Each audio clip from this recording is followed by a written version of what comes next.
I call Jamie Greene to be followed by Neil Bibby.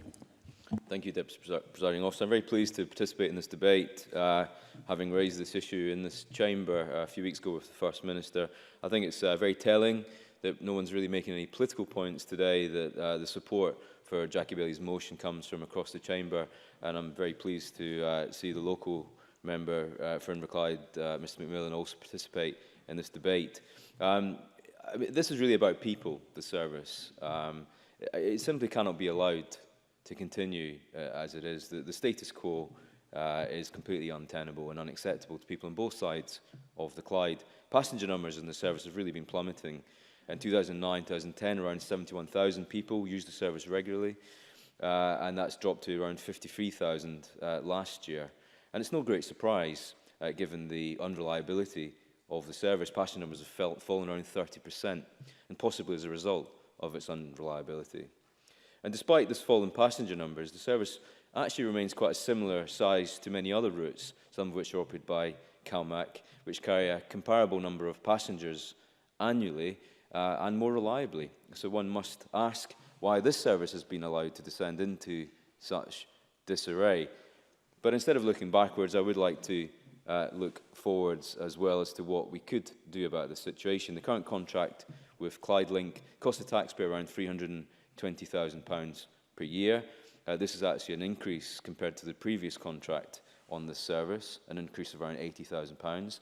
On top of this, there is the matter of the subsidy which Clyde Link also received, which increased by around 55% in the new contract.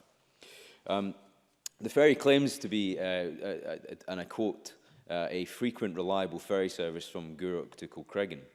Well, anyone who lives in Kilcreggan knows that this statement simply is not true. On several occasions, there have been a number of staffing issues, and this has led to limiting the number of passengers they're able to use the service for safety reasons. The reason for that is that staffing shortages means that often less qualified shipmates captain the service, and this limits the number of passengers to just 12, when at peak times the service should actually be carrying around 50 people, which is the vessel's current maximum capacity. So to have just a quarter of the amount of people on board is simply unacceptable. Technical faults have also caused the majority of delays and cancellations, and in fact high winds have only disrupted the ferry 2 times since June, to my knowledge. And this will only get worse, however, as winter kicks in and the weather picks up.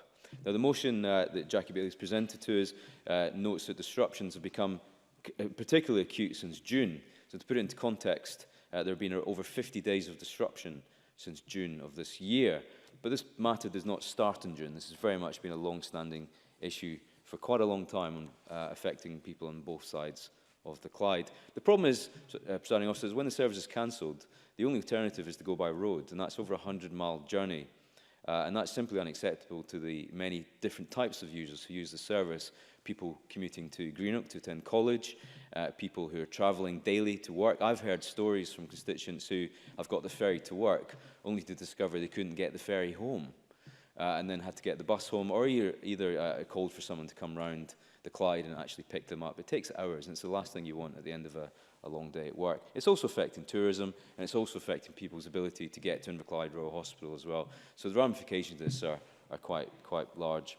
As I said, looking forward though, I was particularly unsure as to what the best solution is, as to whether SBT should renew the contract, whether they should continue to maintain the contract. I think there's a general feeling in the Chamber today that perhaps Transport Scotland should be looking to take this contract on board. In my meeting with the Transport Minister on this issue, he did promise to look at the issue and review the cost of the service and the ramifications of taking it into his department. I do wonder if he might update us on any progress he's made with those thoughts. But either way, whether it's SBT, whether it's the existing operator or a new operator, or whether it comes under the guise of Transport Scotland, people just want a reliable service that works on time when they want it to, and I think that's the outcome that everyone in this chamber wants. Thank you.